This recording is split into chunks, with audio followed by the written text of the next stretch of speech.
মেয়েদের জীবনটাই এরকম, বাসায় এসে দেখি সব কিছু লন্ডভন্ড। তো রান্না তো করতেই হবে, কাজে লেগে গেলাম। আসলে বাসায় আসছি আমি কালকে রাতে, কিন্তু তখন আমি কিচ্ছু গোছাতে পারিনি, অনেক রাত হয়েছে, শরীরটাও ভালো লাগতেছিল না, একটু রেস্ট নিচ্ছিলাম। তো বাসায় আসার আগে মা আসছে, তো মা এসেই রান্নাঘরটা অনেকটা গোছাইছে। রান্নাঘরের অবস্থা খুবই খারাপ ছিল, অনেক গোছানোর পরে এখন আবার আগের অবস্থা। সকাল থেকে অনেক কাজ করছি, রুমের অবস্থা খুব খারাপ ছিল, সব কিছু গোছাইছি। আর এদিকে ফ্রিজে ছিল ভুড়ি, অনেক দিন আগেই আনা ছিল, সেই ভুড়িটা ভাবলাম যে আজকে বের করি। অবশ্য এই কয়েকদিন কিন্তু একেবারে গোশ খাওয়ার উপরে ছিলাম, যেহেতু আমি বেড়াতে গিয়েছিলাম, ওখানে প্রতিদিনই কিন্তু গোশ খাওয়া পড়ছে। তারপরেও আজকে শুক্রবার, বাচ্চারা খেতে চায়, তো আজকে না রান্না করলেও হতো, কিন্তু ভুড়িটা ছিল অনেক দিনের, এই জন্য ভাবলাম যে ভুড়িটা আমি একটু সেদ্ধ করে নিয়েছি হলুদ দিয়ে, এখন আমি পরিষ্কার করে নিয়েছি। তো ভুড়িটা এত সুন্দর ছিল, কোনো ময়লাও ছিল না, অল্প একটু ময়লা ছিল, তা আপনারা দেখতেই পাচ্ছেন। আর এদিকে পুরো মোটা, এত মোটা ভুড়ি আসলে আমি পাইনি। জানি না আজকে কয়টা বাজবে, কারণ ভুড়ি তো আগে থেকে রেডি করা লাগে। আর আমার তো একটু মনে ছিল না যে আমি আজকে এটা রানবো, তাহলে সকালবেলাই কিন্তু বের করে রাখতাম। বের করে এটা বরফ গলাতে অনেক টাইম লাগছে। এই কয়দিন তো বেড়াতে যে রান্নাঘর থেকে রেস্ট পাইছিলাম, আজকে কিন্তু আর রেস্ট নাই। আর আমাদের জীবনটাই এরকম, আমরা কিন্তু ঘরে এসে বসে থাকতে পারি না, বা কোথাও গেলেও ভালো লাগে না বসে থাকতে।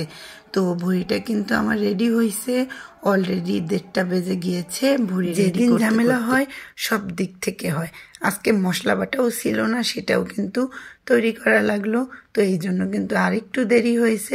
যাই হোক, আমি উঠাই দিচ্ছি, ওরা তো এখন নামাজে চলে যাবে, আসার আগে আমি আজকে রান্না করতে পারবো না যেহেতু ভুড়ি।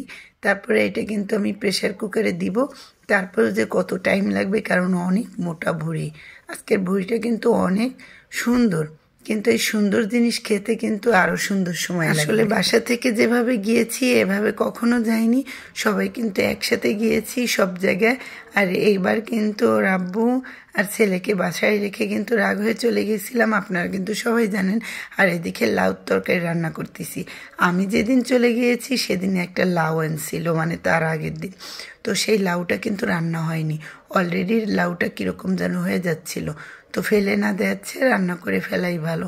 তো লাউটা কিন্তু এখনো ভালো ছিল। প্রেসার কুকারে কিন্তু ভুড়িটা দিয়েছিলাম, তারপরে কিন্তু গলছে, তারপরে কিন্তু অতটা পুরোপুরি গলে নাই। আর এদিকে এরা নামাজ পড়ে চলে আসছে, আমার ভুড়ি গলাতে এখনো পারিনি, অনেকটা বাসি দিয়েছি, তারপর মোটামুটি হয়েছে। আর এদিকে আলু দিয়ে জাল দিতে দিতে আর একটু ভালো হয়েছে। আর এখানে আমি বাগারটা দিয়ে নিলাম, আমি কিন্তু প্রায় বাগার দিই, তো বাগার দিলে কিন্তু ভালো লাগে আমার কাছে, অনেকেই দেয়, কিন্তু আমার এটা নিজের সমানের রেসিপি। আমি কখনো কারটা দেখে আমি এই কাজটা করিনি, আমি নিজে থেকে করি। পরে একটা ভিডিওতে দেখছি আর একটা আপুও করে, তো ভাবলাম যে আমার মতো আসলে আইডিয়া অনেক আপুরই আসে। তো আমি ভাবতাম নিজেকে বোকা, যে আমি হয়তো বোকা, কিন্তু আসলে আমার মতো আইডিয়া কিন্তু অনেকের মাথায় আসে। তো বাগারটা দিয়েছি বিদায় অনেকটা ঘ্রাণ এবং স্বাদ বেড়ে গিয়েছে। আর এই যে আমি এখন বেড়ে নিচ্ছি, ওদের খাবার দিব। আর এই ফাঁকে দেখেন রান্নাঘরের যে অবস্থা, কালকে তো আরও খারাপ অবস্থা ছিল, কারণ অর্ধেকটা কিন্তু গোছানো হয়েছে, অনেক ময়লা পড়েছিল, আমি গ্রিল ট্রিল এগুলো ক্লিন করে নিয়েছি। আর এদিকে এই যে পুরোটা গোছানো হয়েছে, টুকটাক আছে, তো আমি কিছুই করিনি, তো ওই অবস্থায় এখন ক্লিন করে নিলাম।